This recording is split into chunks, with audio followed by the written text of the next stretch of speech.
বন্ধুরা, বাঁধাকপি তো অনেক রকম করে খেয়ে, এরকম করে একবার বাঁধাকপি খেয়ে দেখো তো, ঠিক এরকম বড় বড় করে কাটবে। তার সাথে শিম নেবে, একটু আলু এরকম করে কাটবে। বাঁধাকপিটা আমি ভাপ দিয়ে নিয়েছি, এবার আমি জলটাকে ফেলে দেবো। এই তরকারিটাকে তেল বেশি লাগবে, আমি রিফাইন তেল নিয়েছি, লঙ্কা ফোড়ন দিয়ে দিয়েছি, পাঁচ ফোড়ন দিয়ে দিয়েছি।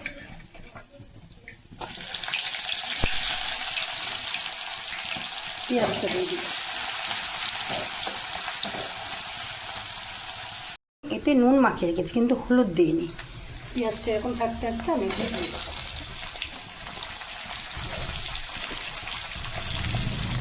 আলুগুলো কিন্তু এইভাবেই কাটতে হবে।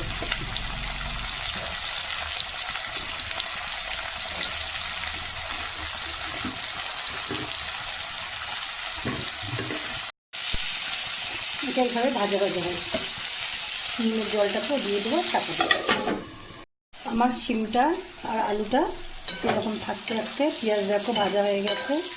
আমি এবারে বাঁধাকপিটা দিয়ে দেবো।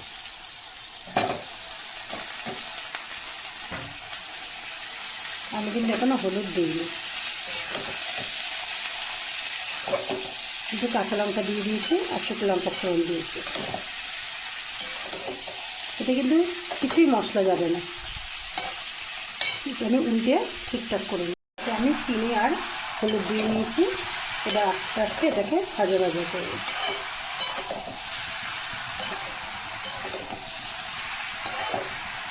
আমি রিফাইন তেল দিয়ে করেছি, তোমরা চাইলেই সাদা তেল সর্ষে তেল দিয়ে করতে পারো।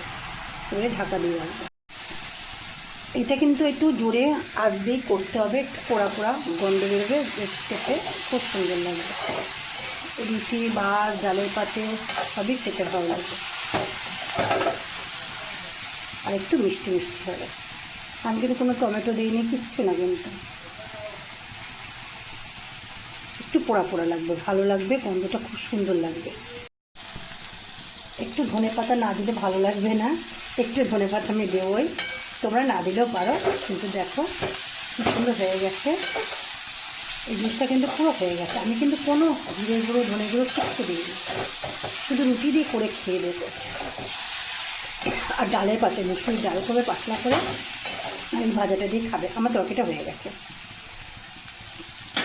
সুন্দর স্বাদের একটা বাঁধাকপি পেঁয়াজকালি আলু দিয়ে ভাজি বলবো না তরকারি বলবো বুঝতে পারছি না, ধরো ভাজি।